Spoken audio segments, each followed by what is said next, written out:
আনুষ্ঠানিকভাবে আম পাড়া শুরু হয়েছে সাতক্ষীরায়। দিনপঞ্জি অনুযায়ী সোমবার প্রথম দিনে পাড়া হয় গোপালভোগ, গোবিন্দভোগ সহ স্থানীয় জাতের আম। এবার উৎপাদন ভালো হওয়ায় খুশি চাষিরা। আর সপ্তাহখানেক পরে ৭০ টন আম বিদেশে রপ্তানি হবে বলে জানিয়েছেন কৃষি কর্মকর্তারা। গোপালভোগ, গোবিন্দভোগ, মুম্বাই সহ স্থানীয় জাতের আম পাড়ার মধ্য দিয়ে শুরু হলো এবারের মৌসুম।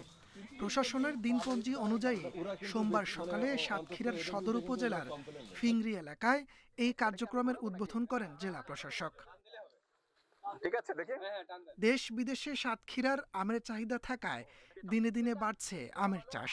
গুণগত মান বজায় রাখতে আম চাষিরা ছিলেন তৎপর। এবার উৎপাদন ভালো হওয়ায় খুশি চাষিরা। আমরা বাইরে যদি রপ্তানি করতে পারি তাহলে মনে করেন আমরা চাষিরা একটু লাভবান হবো বেশি। অফিসার আছে, তিনি যেভাবে আমাদের পরিচালনা করতে বলেছেন আমরা সেভাবে পরিচালনা করে আমরা সুন্দর করে তুলেছি। পূর্ণ কেমিক্যালের ছোঁয়া ছাড়াই অনলাইন অফলাইনে সাতক্ষীরার সুমিষ্ট আমগুলো সারা দেশে পৌঁছে দেব।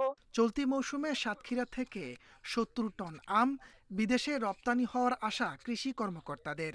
আবহাওয়াজনিত কারণে আমাদের সাতক্ষীরা আমটা অত্যন্ত সুন্দর আছে, ভালো আছে, মানসম্মত আছে।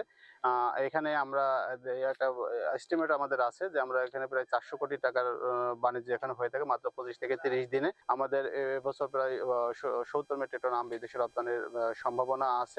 জেলার ৫,০০০-এর বেশি বাগানে ৪,১০০ হেক্টরের বেশি জমিতে হয়েছে আম চাষ। উৎপাদনের লক্ষ্যমাত্রা ধরা হয়েছে ৭০,০০০ টন। আগামী ২০ মে হিমসাগর, ২৭ মে ল্যাংড়া এবং ৫ জুন থেকে আম্রপালি পাড়ার তারিখ নির্ধারণ হয়েছে। Independent news.